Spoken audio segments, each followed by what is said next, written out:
Welcome to InFocus Town Talk. We are very pleased to be joined by Melissa Arrighi, the town manager for the town of Plymouth. Welcome, Melissa. Lots to talk about.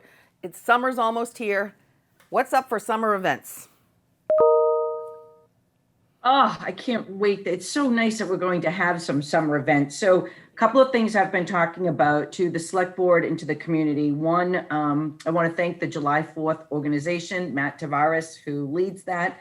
They have really tried to pull together some events for us for July 4th. So they're going to hold the fireworks on the legal holiday of July 5th, and there will be a rain date of July 10th. As we get latest news on times and the locations of the barges, it's going to be pretty typical as it has been in the past, but we'll get that out. We'll put it on our website. We know people are looking forward to coming out on a beautiful evening and seeing fireworks in Plymouth. So thank you to the group that's going to make that happen. I wanted to mention the Plymouth Pride Fest on June 27th, and I know PACTV is doing a great job covering that, but it looks like it's going to be pretty food trucks, vendor fair, beer garden from noon till 5 with performances by Soulbox. So anyways, I just was hoping if people come into town hall, we'll have the posters up and we'll try and get as much advertisement out there as possible for the event. Great. Thank you so much for that. That's perfect.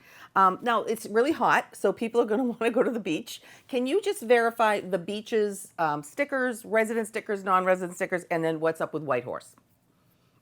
So people are getting confused, and I understand it, because there has been so much talk on social media and at select board meetings and in the paper about Whitehorse Beach, but the program is the same. If you want to go to the beaches that we have listed, whether it's a Morton Park, to Long Beach, to Whitehorse Beach, if you want to go and you want to park in certain areas, you have to have a beach sticker. You purchase those online. Now, Whitehorse Beach in the past didn't require a beach sticker to park on certain roads, but now they do. And the road of the maps that require, where people are eligible to get what's also called passes, that is available on the town's website.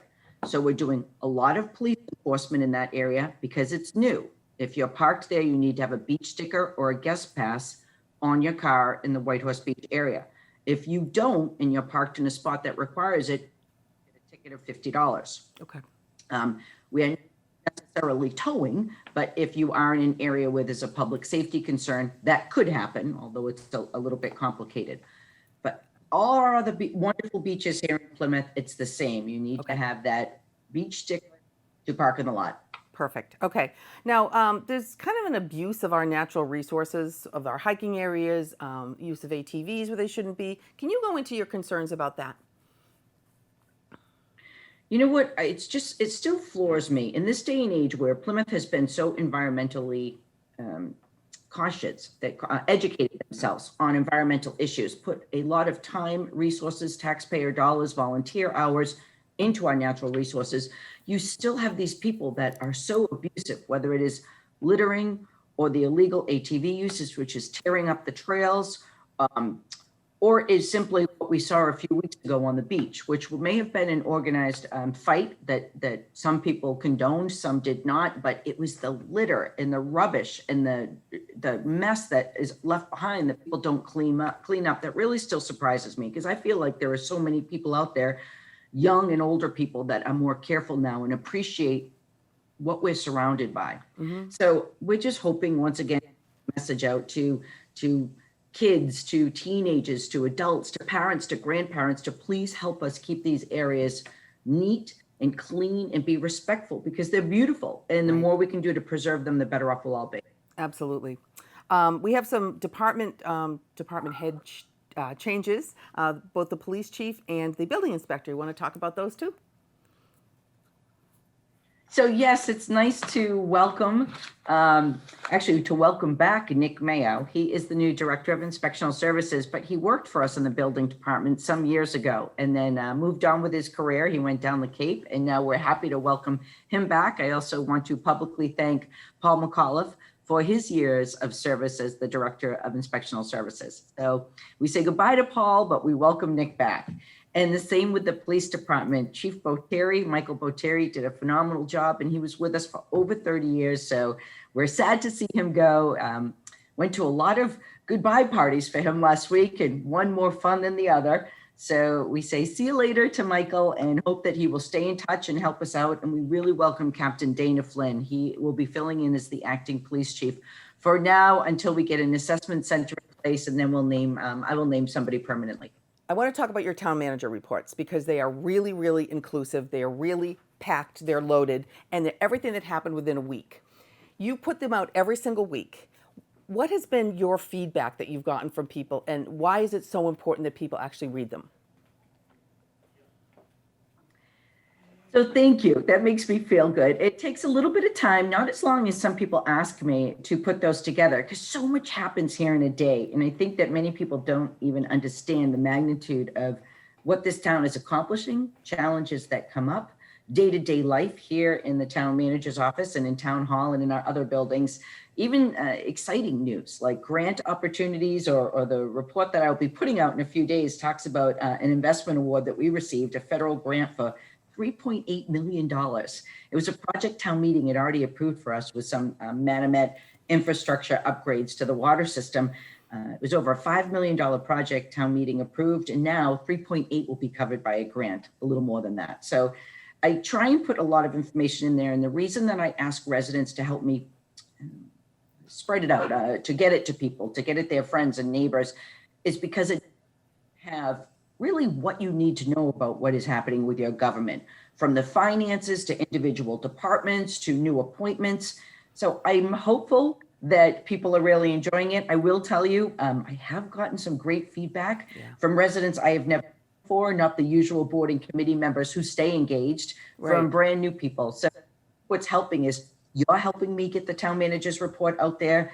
The Center for Active Living has been great. They have a great listserv. I send the report to them and they get it out there. So it's working. Yeah, it is. And you always end it with the Q&As that you get, which are fascinating. And you give absolutely legitimate answers on every single thing. And people need to know that there's always backup in everything that's said or comes out of your office. There's usually a piece of paper or a document or something that's backing it up. And these town manager reports are just vital. If people want to be educated, they can be. That's my point. And your other Truth Be Told, which is your weekly show, what have you gotten for feedback on that?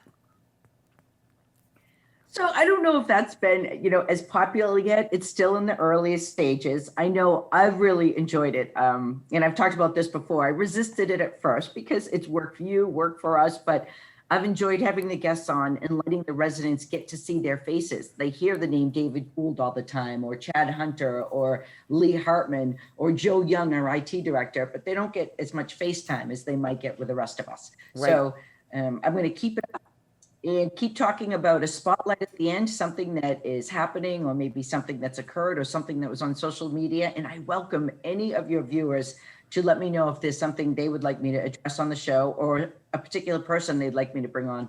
Great. That's wonderful. You wanted to talk about ARPA fund, ARPA. What is that?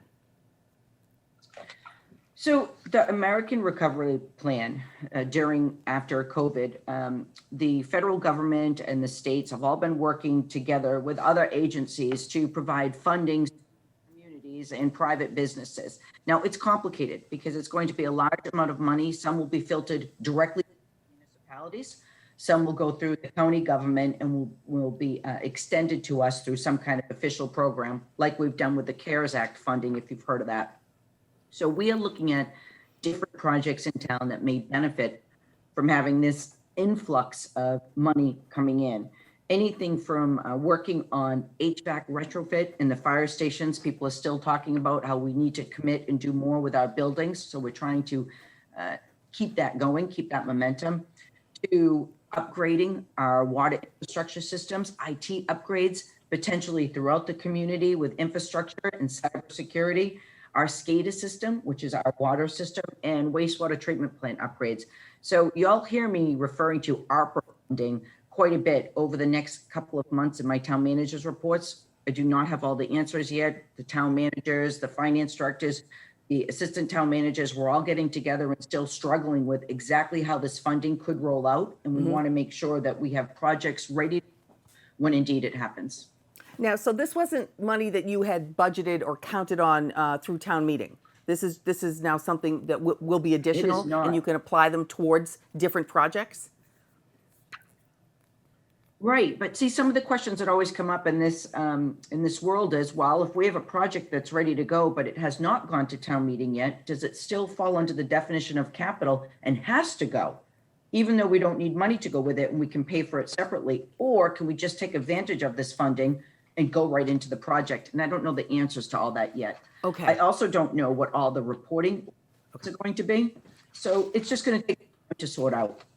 Well, it's nice to know that there's something there, though, that might benefit the town. That's wonderful. And there was a date set for the Select Board open seat election on August 14th. You want to make any comments or talk about that at all? And how can people vote on that?